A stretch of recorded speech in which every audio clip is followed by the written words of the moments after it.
Señor, estamos más que ciertos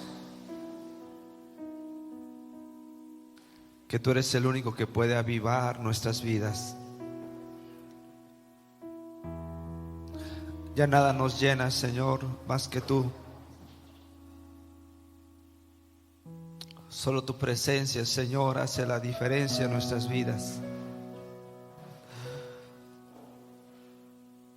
Cuando tú te manifiestas en medio de nosotros, Señor, nuestros corazones vuelven a latir. Y nuestras vidas empiezan a reverdecer otra vez, Dios. Ya no somos felices sin ti, Señor. Ya no somos plenos ni suficientes sin ti, mi Dios. Jesús, sigue atrayéndonos. Es tu iglesia. Es tu iglesia, Señor. Sigue atrayendo el corazón de cada uno de nosotros hacia ti. Oh, precioso Jesús. Gracias por dejarnos tu palabra, porque ella es viva, es una palabra viva, poderosa. La palabra, Señor, que tú hablaste para hacer los cielos y la tierra, sigue siendo la misma. Así que confiado estoy que esta palabra que hoy tú nos darás hará la obra para lo cual tú la envías. Provocará los cambios que tenga que provocar. Generará lo que tú quieres generar. Porque ninguna palabra tuya cae a la tierra. Hace la obra para lo cual tú la envías. Estamos abiertos para que rompas y destruyas toda mentira y todo engaño y todo aquello que no pertenece a la palabra de Dios. Todo argumento que se levante en esta mañana en nuestra mente pueda ser derribado, destruido por ti, y que tu palabra haga la obra perfecta en nosotros. Gracias, Señor Jesús. Amén y amén. Bien, hermanos, es gozo, motivo de gozo estar nuevamente juntos adorando al Señor, pero también para estudiar la palabra en esta mañana. Y hoy estamos continuando con una temática que iniciamos hace ya varios meses acerca del avivamiento, del despertar de Dios en nuestras vidas. Y se han tocado temas bastante confrontativos que de alguna manera lo que pretenden es preparar el terreno para que la visitación de Dios se dé en nuestras vidas. Hace la semana pasada nuestra hermana Diana compartía sobre el perdón. ¿Es así? No, hace 15 días. Hace 15 días la hermana Diana compartía sobre el perdón y fuimos desafiados por el Espíritu Santo para otorgar perdón a alguien. En verdad que Dios no puede visitar una vida que vive bajo amargura, bajo condenación, bajo resentimiento. Y Dios ha estado hablándonos. Dios ha estado removiendo en la iglesia la tierra y está saliendo a la luz cosas que hemos tenido escondidas y guardadas durante mucho tiempo. Y gracias a Dios por ello. Hoy este tema es así. Hoy vamos a hablar acerca de la pureza sexual. La pureza sexual. Y yo me preguntaba, bueno, Señor, ¿por qué el autor o quien nos ha estado bendiciendo con este estudio puso este tema de la pureza sexual como una de las condiciones para un avivamiento, un despertar espiritual? Y la Biblia claramente enfatiza que cualquier pecado que el hombre cometa, lo comete fuera del cuerpo. Pero cuando el hombre fornica, cuando el hombre tiene relaciones sexuales fuera del contexto del matrimonio, entonces contra su propio cuerpo peca. Entonces es algo muy serio cuando alguien ha fornicado, ha tenido relaciones sexuales antes del matrimonio, fuera del matrimonio. Entonces existe unas, llamémosle, gravidez. Cualquier otro pecado, dijéramos la avaricia, el engaño, la mentira, el robo, no afecta, según lo que la palabra está diciendo en Corintios, tan intensamente como el pecado sexual. Y por eso hoy no decidimos, sino está en nuestro estudio hablar acerca de eso. Entonces hoy vamos a hablar acerca de la pureza sexual. El plan de Dios es que vivamos en una libertad. Y si hay algo que ata a una iglesia, a un joven, a un adulto, a personas casadas, es tener una atadura en el aspecto sexual. El impulso sexual es muy fuerte en el ser humano. Dios lo puso ahí como un impulso, no un instinto. Cuando yo digo instinto, quiere decir que yo no tengo control sobre él. Los animalitos tienen instinto sexual. Dios los diseñó así. Hay una época de celo en ellos y el instinto sexual es algo que no pueden controlar. Pero en el ser humano Dios ha puesto un impulso sexual que es diferente, donde Dios espera y anhela que nosotros podamos tener control sobre ello. El impulso sexual es una bendición que Dios puso en nuestras vidas. Y es algo serio este tema, porque no sé si ustedes recuerdan, cuando el pueblo de Israel había salido de Egipto, iba en el desierto y llegan a un lugar contra los moabitas, y ahí había un rey llamado Balac. Balac decide, sabiendo que el pueblo de Israel viene y que ha estado derrotando a cuanto enemigo se encuentra en el camino, Balac decide contratar a Balaam. Balaam era un vidente, un hombre que tenía esa facultad de ver el mundo espiritual. La Biblia no habla que si él era del pueblo de Dios, pero él tenía esa facultad de poder ver el mundo espiritual, y él tenía la capacidad de bendecir y de maldecir a la gente. Entonces Balaam recibió la oferta de que si él maldecía al pueblo de Israel, si le echaba un hechizo, un embrujo, un encantamiento contra ellos, entonces le iban a pagar bien.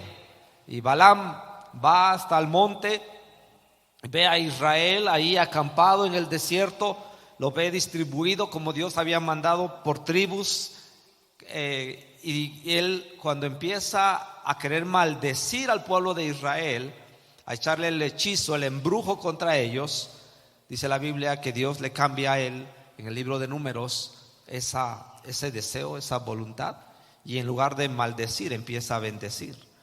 Y es interesante que en el libro de Números dice: no hay hechizo, no hay agüero contra Israel. Eso está, aunque no lo crea, no está en el libro vaquero, está en el libro de Números, capítulo 25. Y entonces 24. Y entonces el pueblo de Israel fue guardado. ¿Por qué? ¿Por qué no funcionó el hechizo, el embrujo? Bueno, por una sola razón: no había injusticia en Israel, no había pecado en Israel. Pero ¿qué ocurre? Capítulo 25 de Números dice, versículo 1: moraba Israel en Sittim. Sittim era el lugar donde estaban acampando. Y el pueblo empezó a fornicar con las hijas ¿de qué? De Moab. Ahí fue la debilidad. Los moabitas dijeron: ¿cómo vamos a derrotar a este pueblo? ¿Cómo? Y dijeron: bueno, es que estos son buenos guerreros, Dios está con él. Ya les lanzamos un hechizo, un embrujo, una maldición, un conjuro, y no funcionó. Entonces, ¿qué vamos a hacer? Ellos estuvieron observando durante meses al pueblo de Israel y dijeron: nosotros tenemos mujeres guapas, hermosas. Y entonces dice que ellos, los hijos de Israel, empezaron a fornicar con las hijas de Moab. ¿Y sabes qué ocurrió? Dios en ese entonces mandó una mortandad de 24,000 personas. Así Dios los castigó, con 24,000 personas. El hechizo no funcionó, el embrujo no funcionó, pero el diablo sabe cómo atacar a la iglesia, al pueblo de Dios. Y el diablo sabe cómo atacar a las familias. A veces los hechizos, los embrujos no funcionan, porque Dios en su misericordia nos guarda. Pero cuando alguien abre puertas al diablo, como lo abrieron los israelitas, aquí abrieron las puertas a través de ¿qué pecado? La fornicación. El impulso sexual es demasiado fuerte. Hoy vivimos, hermanos, en una cultura occidental que está saturada de imágenes sexuales. Hoy nosotros y nuestros hijos están viendo más imágenes sexuales que las que nosotros vimos cuando estábamos en esa edad de adolescentes. Estoy seguro que un jovencito, un niño de la edad de Samuel, que tendrá 8 o 10 años, ha visto más escenas sexuales que lo que nosotros vimos cuando teníamos esa edad, ¿sí o no? Así está el mundo occidental, saturado de imágenes sexuales. La característica de la sociedad en la que vivimos es una sociedad donde el placer es el Dios. Eso se llama el hedonismo. Y todo está en función del hedonismo, de que el hombre disfrute, que el hombre viva una vida placentera. Dios nos creó, hermanos, como seres sexuales, y el impulso sexual es un componente bueno y poderoso que forma parte de nosotros. Pero ¿qué pasa cuando esos deseos sobrepasan el deseo de Dios? Entonces sí se vuelven un peligro, un problema. Cuando el impulso sexual se vuelve ¿qué? Mayor que nuestro deseo de Dios. Cuando las personas ya no reaccionan. Cuando le estamos diciendo a un joven creyente que no debe tener una relación con una no cristiana. ¿Qué pasa? ¿Qué pasa cuando el impulso sexual es más fuerte que el deseo de Dios? O aún cuando buscamos satisfacer ese deseo sexual aparte de los principios de Dios, o en el tiempo que Dios ha establecido. Entonces eso se convierte en un camino para la perdición. Eso está ocurriendo en las iglesias, eso está ocurriendo en las familias cristianas. El problema de la pureza sexual es una cuestión que preocupa al pueblo de Dios. Entonces, hermanos, Dios puso ese deseo en nosotros, el impulso sexual, pero cuando éste rebasa el deseo de Dios, entonces se está convirtiendo en un peligro. La perspectiva bíblica de la pureza sexual ha recibido una crítica muy dura. ¿Cómo pensamos los cristianos acerca del sexo? No es aplaudido. La mayoría de personas nos critican. Ha recibido una crítica muy negativa a la iglesia por decir que nuestros jóvenes y nosotros tenemos que mantenernos puros hasta que nos casemos. Eso no es bien visto ahorita en la sociedad. El que un hombre casado permanezca fiel a su esposa, eso no es bien visto por la sociedad. La perspectiva bíblica de la pureza sexual ha recibido una crítica muy negativa. Se ha planteado como que aquí los reprimimos a nuestros jóvenes. Se ha tomado como que aquí queremos controlar a la iglesia. Se ha creído que es algo anticuado. Hoy existen lo que son relaciones con derechos, ¿no? Hoy ya se dice así a la fornicación, a la unión libre. El tener una relación con derechos. ¿Con derechos a qué? A tener relaciones sexuales sin ningún tipo de compromiso. Hoy se ha considerado entonces la perspectiva bíblica como algo anticuado, algo legalista y algo aburrido. Esa es la realidad. Y nuestros jóvenes que pasan más tiempo en contacto con la sociedad, más tiempo ante un televisor, más tiempo ante el internet, más tiempo ante sus celulares, díganme cómo piensan. ¿Creen que piensen con la perspectiva bíblica?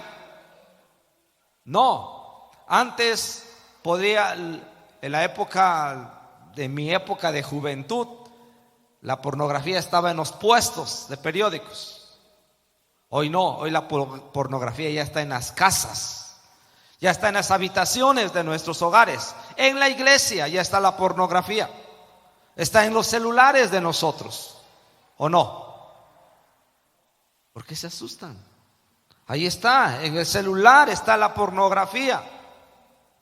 Ya no está afuera, ya no hay que ir a comprarla.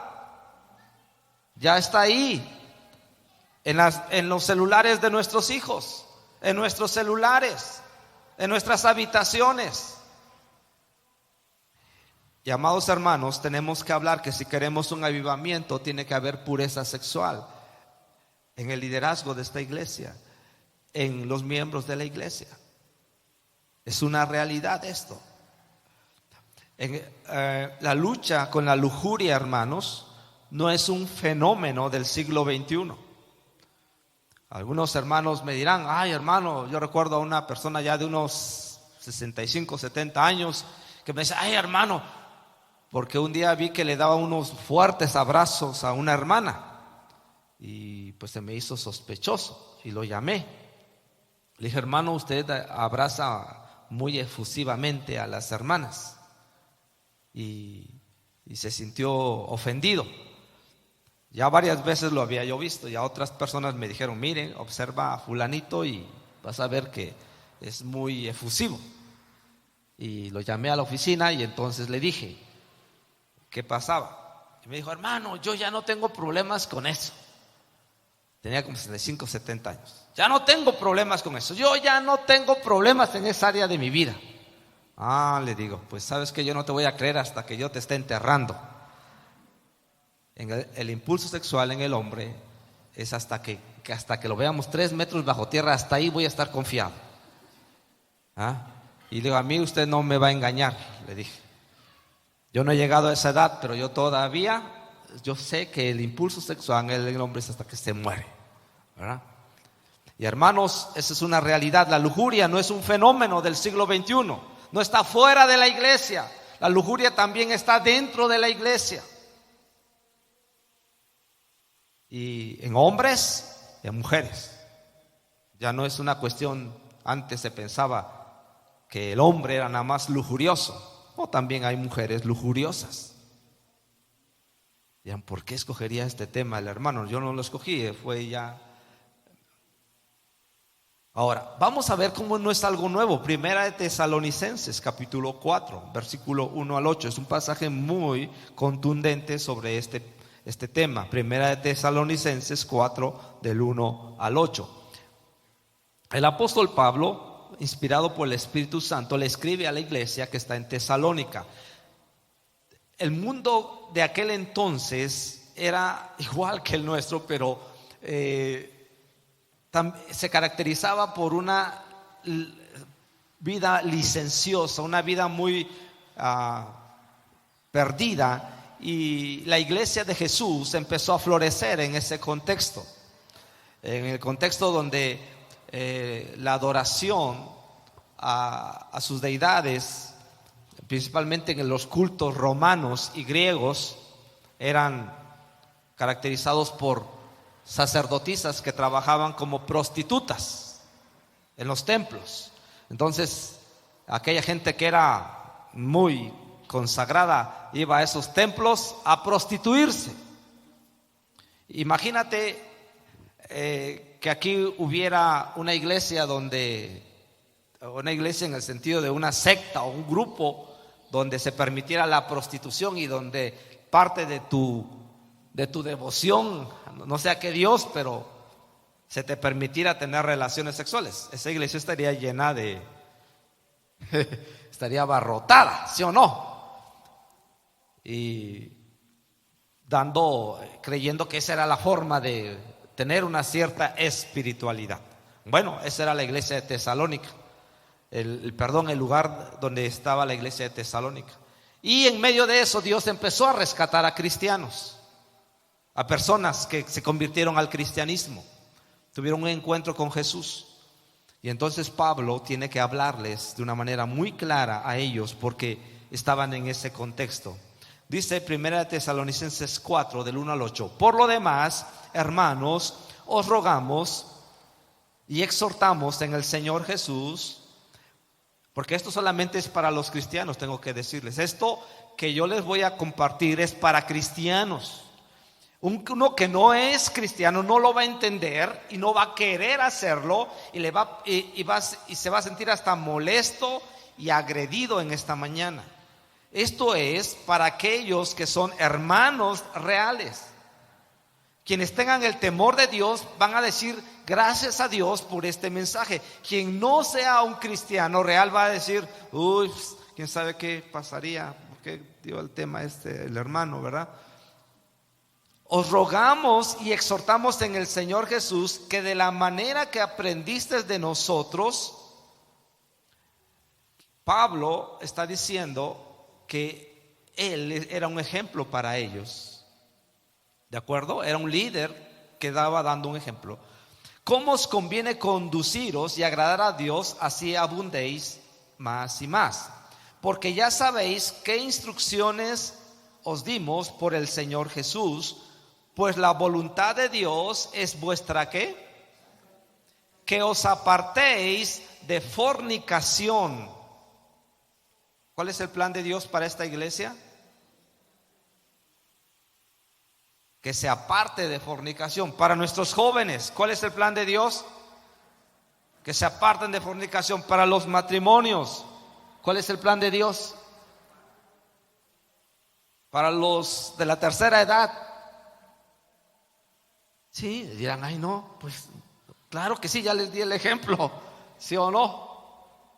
Hermanos, el plan de Dios es nuestra santificación, que nos apartemos de la fornicación, que cada uno de vosotros, cada uno, no dice algunos, cada uno de vosotros sepa tener su propia esposa en santidad y honor. Que cada uno sepa tener a su propia esposa, no dice a la otra, dice a su ¿qué? A su propia esposa, ¿en qué? En santidad y honor, no en pasión de concupiscencia, como los gentiles que no conocen a quién. No en pasión de concupiscencia, dice ahí, porque yo puedo estar casado y puedo ser concupiscente con mi esposa. Aquí es lo que está diciendo, ¿sí o no? Uy, qué feo me ven. ¿Sí está diciendo eso o no? Que cada uno de vosotros sepa tener su propia esposa en santidad y honor, no en pasión de concupiscencia. Porque puede haber relaciones sexuales en un matrimonio, pero que sean concupiscentes. No por ser mi esposa puedo hacer con ella lo que sea, o ella conmigo lo que sea. ¿Sí me estoy dando a entender? Aún puede haber concupiscencia en la relación matrimonial. Como los gentiles que no conocen a Dios, o sea, nosotros deberíamos ser diferentes. Ellos que hagan lo que quieran, pero aquí tiene que ser diferente. ¿O no? No están convencidos, ¿verdad? Como los gentiles que no conocen a Dios. Ojo, que ninguno agravie ni engañe en nada a su hermano, o sea, en este aspecto. O sea, aquí Pablo está siendo muy estricto de que en la iglesia debemos tener cuidado de no dañar al hermano o a la hermana en ese aspecto. No, o sea, como que está haciendo un énfasis en este aspecto. No vayan a decir, bueno, es con alguien de allá afuera. No, o sea, sí también, pero como que está haciendo un énfasis que aquí en la iglesia se tiene que ser más estricto. No sé si están captando. ¿Sí? Dice que ninguno agravie ni engañe en nada a su hermano, porque el Señor es vengador ¿de qué? Chispas. Aquí presenta a Dios que si se da una situación entre hermanos, estoy hablando entre la iglesia, ¿quién va a meter las manos ahí? Dios. ¿Dios es qué dice? ¿Cuántos sabían ese nombre? Nos gusta el nombre Jehová Jireh, Jehová Rafa, Jehová Nisi, Jehová Shalom. Nuestros niños se aprenden. Pero a ver, ¿cuántos dicen Jehová vengador? ¿Cuántos alaban a Jehová vengador? Un grito de júbilo para Jehová vengador. A ver, imagínense, nos la pone duras a todos nosotros, a hombres y mujeres. El Señor es vengador de todo esto. Cosa seria, ¿no? Como que esto no se predica en la iglesia, pero era necesario hacerlo. Porque el Señor es vengador de todo esto, como ya os hemos dicho y testificado. Pues no nos ha llamado Dios ¿a qué? Inmundicia. ¿Cómo Dios define al joven que está viendo pornografía, al adulto que está viendo pornografía? ¿Cómo define Dios al hermano que está poniendo sus videos de pornografía para tener relaciones sexuales con su esposa? ¿Cómo lo define Dios? Inmundicia. Hay matrimonios cristianos que me han dicho: hermano, ¿cómo le hago? Porque mi esposo quiere ver eso. Eso es que ¿cómo lo define la Biblia? Inmundicia. Dios no nos ha llamado a inmundicia, sino ¿a qué? A santificación. Así que el que desecha esto, no desecha a hombre, sino a Dios, quien también nos dio, ¿qué? El Espíritu Santo. ¿Qué pensamos de este aspecto? Un avivamiento se da en una iglesia y Dios empieza a remover nuestros corazones y nos trae al arrepentimiento, y Dios quiere que en su pueblo haya una sana manifestación del impulso sexual, pero en los términos bíblicos, ¿no? En el contexto de Dios, con la bendición de Dios, en el tiempo de Dios. El impulso sexual es como el fuego que arde en una chimenea cuando vamos a las cabañas del monte. Qué rico, ¿no? Todos queremos estar ahí. El fuego que proporciona esa chimenea para el resto de la habitación es hermoso. Está controlado, ¿sí o no? Está en un lugar indicado, en el momento indicado y en la proporción indicada, ¿sí o no? La sexualidad, el impulso sexual debería ser así. Pero ¿qué pasa? Que el mismo fuego está quemando bosques, está quemando casas, está en el lugar inadecuado, en la proporción inadecuada y en una magnitud que no es sana, fuera de lugar, en un tiempo que no debería ser. Pero hoy nuestros jóvenes, la iglesia, los adultos y todos, nadie se está escapando aquí. Estamos bajo un acoso demoníaco para que haya problemas de tipo sexual en todos nosotros. Amén. Quien diga: ay, no creo que mi viejo ya. No, pues usted no debe descartar eso. Aquí hasta que usted lo esté enterrando, diga: gracias a Dios, se fue victorioso. ¿Verdad? ¿Sí? ¿Mande? Eso quién sabe. No, sí, ya que lo enterró usted y mientras no sufra catalepsia, ¿verdad? Que se vaya a levantar, asegúrese de que no se levante. Bueno, les dije esto para que se relajen, hermanos, porque se ven muy tensos aquí. Ay, Dios mío. Bueno, ¿les interesa el tema? Sí, porque a todos nos ¿qué? Nos compete, ¿sí? No digas: yo no, yo jamás, yo nunca. Ah, eso así piensas, pero el diablo no piensa lo mismo. Bueno, vamos a aprender algunas cosas. En el versículo 1 dice ¿esto agrada a quién? A Dios. El que nos apartemos de la fornicación, ¿a quién agrada? ¿Quiere alguien agradar a Dios? Joven, ¿quieres agradar a Dios? Hermano, hermana, ¿quieres agradar a Dios? Apártate de la fornicación. Ahora, ojo, ¿cuál fue? Por autoridad divina, los autores bíblicos nos instruyeron a abstenernos de la inmoralidad sexual. Ve el versículo 3, por favor.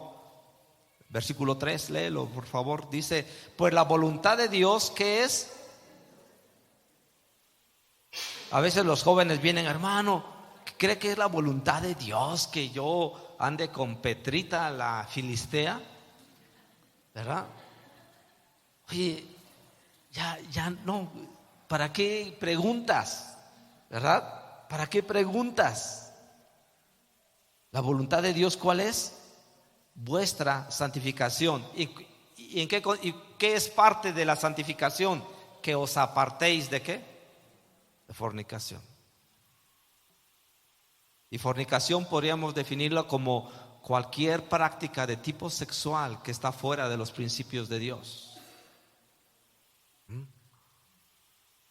No solamente relaciones sexuales fuera del matrimonio, sino cualquier práctica sexual que está fuera de los principios de Dios.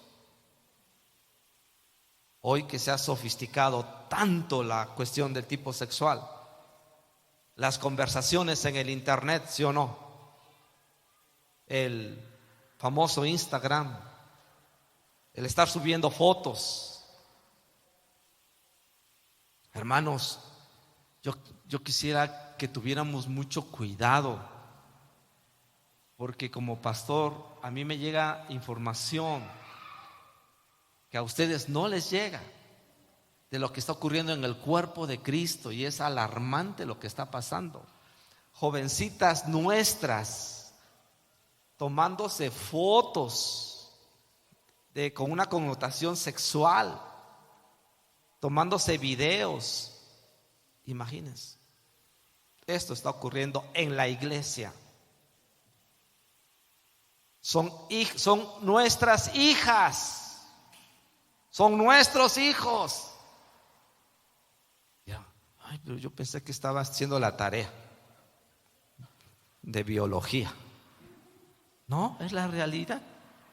¿Ah? En verdad que no debemos dormirnos, hermanos. Desconfíe de sus hijos. Ay, pero se ve tan noble, se ven tan buena gente. Desconfiemos en ese sentido. Estemos al tanto. ¿O no? No digo que tenga paranoia, que pero esté ahí viendo. No, nada de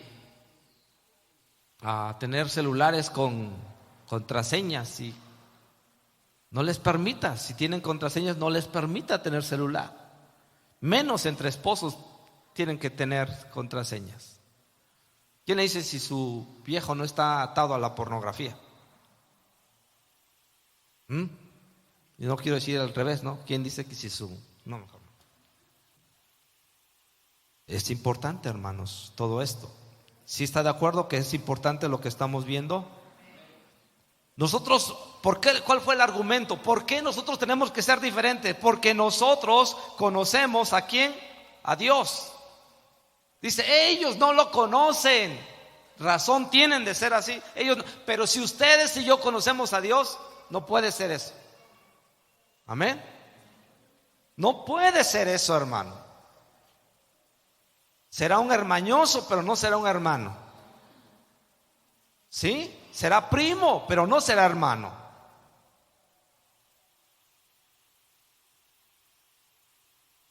A mí me preocupa esto porque es la forma como el diablo está atacando a la iglesia para acabar la familia.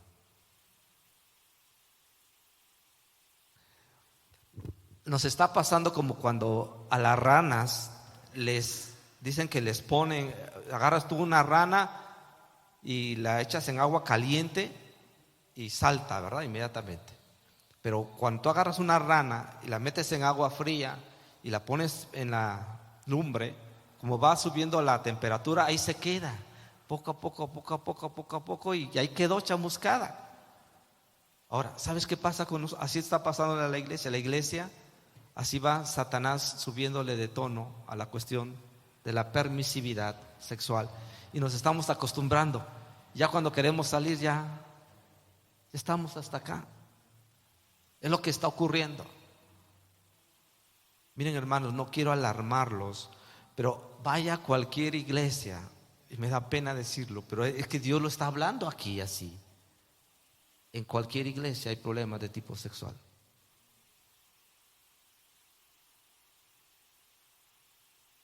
No sé qué nos va a despertar. ¿Qué esperamos que ocurra? Ahora dirán, hermano, ¿por qué habla así? El Señor está hablando de la iglesia en Tesalónica. Estamos hablando de miles de años atrás. Y la gente tenía ese problema. Y hoy también estamos teniendo ese problema. ¿O no? Dios nos ha llamado a santidad, dice el versículo 7. Y me encanta porque dice también en el versículo 8 que esta vida de vivir en la pureza sexual es posible. Dice el versículo 8 que Dios nos ha dado a su Espíritu Santo para vivir en nosotros. Y nos va a dar la facultad para poder, ¿qué? Salir victoriosos. Amén. Ahora vamos a ver algunas exhortaciones que nos hace este pasaje. Dice, no tener nada que ver con ninguna forma de inmoralidad. Ver versículo número 3. ¿Qué dice? ¿Alguien que lo lea? Por favor, versículo 3.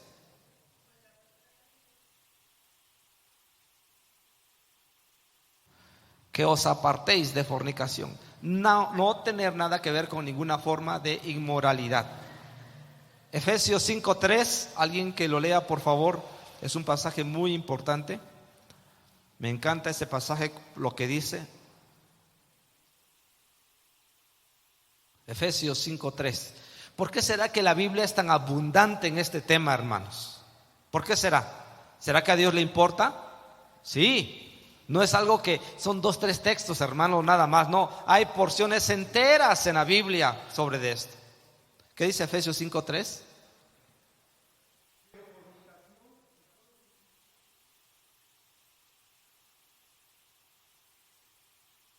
Ni aún se nombre.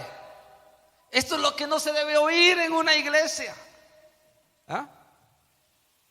Pero es lo que se está oyendo. Así dijo Pablo, por favor, eso ni se nombre, ni aún se nombre. La realidad es que sí se nombra. Pero ese es el anhelo de Dios. Yo no quisiera que se nombrara en la iglesia esos problemas. Pero ni aún se debe nombrar, dice aquí la escritura. Pablo ha sido muy directo. Amén. Bueno, pues entonces aquí la palabra nos está diciendo que no tenemos nada que ver con ninguna forma de inmoralidad. Ve el versículo 4 y 5 de Primera de Tesalonicenses, por favor.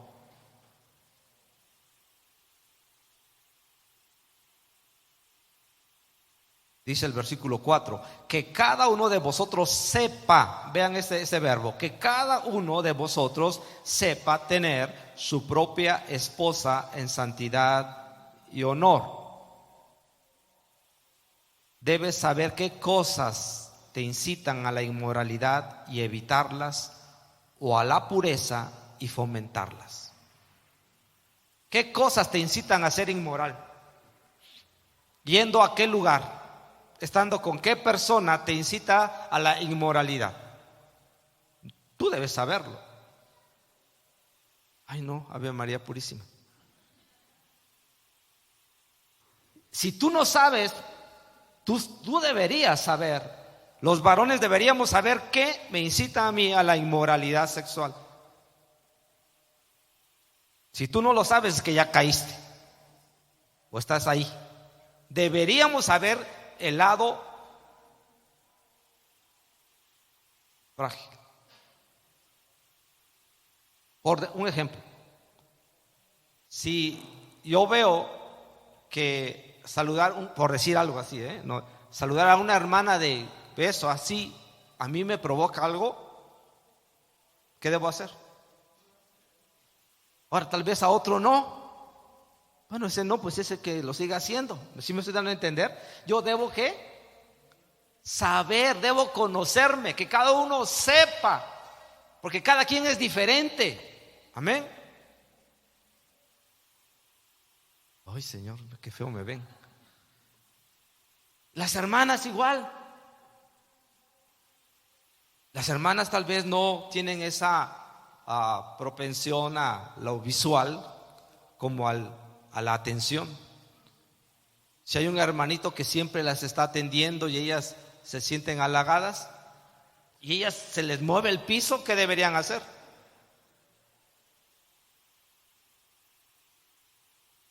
Apartarse, ¿sí o no? Pero qué tremendo, hermanos. Aquí Pablo nos dice que cada uno sepa. Debes saber qué cosas te incitan a la inmoralidad, joven. ¿Tu celular? Si en verdad quieres agradar a Dios, deja ese que tienes acceso a internet y cómprate un cacahuatito. ¿Por qué no? Cuando era joven, hermanos, cuando antes de recibir a Jesús en mi corazón, yo tenía un ídolo muy fuerte. Que me ataba y era el fútbol. Cuando era adolescente era una idolatría. Yo oraba por mi equipo, por cada jugador oraba yo. Era muy espiritual en esa época. En serio, hermanos, no es broma. Así de ese calibre. Y entonces yo tenía una televisión que yo compré con mis ahorros. Y venía yo aquí al templo nada más media hora y me iba yo a ver mis partidos. Para mí era lo máximo. Cuando yo recibo a Jesús, en verdad, Dios me hizo libre de eso y lo primero que hice fue regalar esa televisión. Me dijeron, ¿por qué? Dije, no, es que esto es lo que me está. Hermanos, no tiene por qué haber una televisión en sus recámaras. Ay, no, pero es que ya le copiaron a alguien, ¿no? ¿Sí o no? No permita que sus jóvenes tengan, ay, qué bonito, ¿no? Cada quien su televisión en su cuarto. ¿Qué es eso? ¿Qué están fomentando? Y hasta se sienten frustrados de no poder hacerlo, ¿o no? Cada quien tiene que saber a qué le propicia la inmoralidad. Decía un pastor que cuando él viajaba, era un hombre que viajaba muchísimo a predicar en muchas iglesias. Él, cuando llegaba a un hotel, lo primero que hacía era pedir un cuarto que no tuviera televisión o que le cortaran el cable. ¿Por qué? Lejos de su casa, lejos de su familia, solo. ¿Ustedes creen que no puede ser tentado a ver pornografía? Recuerdo haber leído, ay, hermanos, ya se nos fue el tiempo y todavía no acabamos el tema. Para que vean que hay mucho que decir y poco. Son de estos temas, hermanos, que son importantes, ¿sí o no? La iglesia tiene que empezar a hablar más de esto con un buen espíritu. No queremos traer condenación. Lo que queremos decir es que Dios quiere que ese impulso sexual sea redimido. Amén. Fíjate, hay 4 épocas teológicas. Vamos a ver, la creación. Dios crea el impulso sexual, le trae a Adán, le trae a Eva. Ellos tienen relaciones sexuales. Ahí el sexo es una bendición. Para la mejor bendición de Dios para el hombre y para su esposa. Y está en la creación. Es la primera etapa teológica. La segunda, la caída. El hombre desobedece y entonces todo lo bueno de Dios se pervierte. Todo lo bueno que Dios le dio al hombre se pervierte. El sexo se pervierte. Todo se pervierte, se viene abajo. Y Cristo viene, es la tercera etapa, la redención. Él viene a morir en una cruz para rescatar todo lo que se ha perdido. Y Dios quiere restaurar el impulso sexual a como estaba en un principio. ¿Sí me están a entender? No está queriendo que los jóvenes se vuelvan eunucos. No, bueno, si tienen el don, pues allá ellos. Si alguien aquí tiene el don, pues adelante, ¿verdad? Lo respetamos. Pero el plan de Dios es restaurar ¿qué? El impulso sexual a su pureza máxima. El hombre lo ha pervertido. Y lo ha pervertido a tal grado que ahora hay matrimonios gay, hay matrimonios de todo tipo para satisfacer una necesidad ya pervertida. Hermanos, ¿qué debemos hacer? Algo que deberíamos es buscar ayuda. Si alguno de nosotros tiene problema, está pecando ante Dios con alguna área de la fornicación, es mejor que se acerque a un líder confiable en la iglesia para pedir ayuda. Dios no te está descartando, Dios no te está condenando, Dios no te está rechazando. Él está queriendo que tú salgas de esa esclavitud, de ese tormento, porque quiero decirles que la lujuria, que la fornicación es algo que trae tormento al corazón de quien lo practica. No es feliz la persona, no es libre. Por eso el plan de Dios es que volvamos a la pureza sexual. Amén. ¿Están de acuerdo? O aunque no estén de acuerdo, hermanos, pónganse de pie, por favor. Eso es lo que la palabra de Dios dice.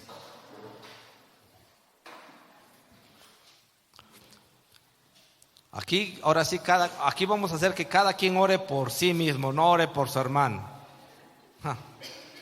Ahora sí, cada quien encomiéndese a Dios y que Dios diga: Dios, dame de tu gracia. Amén. Dame de tu gracia. Y si alguien está teniendo problemas en esta área, porque estoy seguro que aquí más de uno está teniendo problemas en esa área, debe pedir ayuda. ¿Sí o no? Que se sienta tentado, que se sienta movido por algo. Vamos a orar. Padre, solo tu Espíritu Santo puede traer convicción a nuestras vidas por medio de tu palabra. Señor, gracias por dejarnos tu palabra. Sin ella nosotros estaríamos divagando en nuestros malos deseos, en nuestra inmundicia. Pero gracias, Señor, porque tú nos has rescatado de esa vana manera de vivir. Señor, hoy intercedemos por la iglesia de Jesús en todo el mundo y en especial por esta iglesia. Señor, tú sabes cómo el enemigo ha entrado. Le hemos abierto puertas nosotros a través de la fornicación, de la lujuria. Nuestros jóvenes, nuestras señoritas, los matrimonios, nuestros jovencitos, adolescentes, personas incluso adultas mayores, Señor, miembros y líderes de las iglesias están sucumbiendo, Dios, ante esta situación. Hoy te rogamos, Padre, que tú traigas una limpieza a esta iglesia. Trae una limpieza, Señor, desde la cabeza hasta el miembro más pequeño de la iglesia. Trae, Señor, un arrepentimiento que venga de tu Espíritu Santo. No una condenación, Dios, sino un arrepentimiento genuino, un volvernos a ti. Padre, danos el valor de hablar para renunciar a todo lo oculto, a todo lo vergonzoso. Padre, eres tú el que está purificando la iglesia porque quieres hacer algo grande para tu gloria. Sigue trabajando, Dios, en nuestras vidas. Aquellos que están sucumbiendo ante la pornografía, Señor, ante la masturbación, ante el homosexualismo, ante el adulterio, ante el lesbianismo, Dios, a cualquier atadura que haya de perversión, lo ponemos delante de ti, Padre. Limpia tu iglesia. Limpia tu iglesia, Señor. Limpia tu iglesia. Gracias, Espíritu Santo, por amarnos y por tener paciencia con nosotros. Hoy nos has hablado a través de tu palabra y la recibimos en el nombre de Jesús.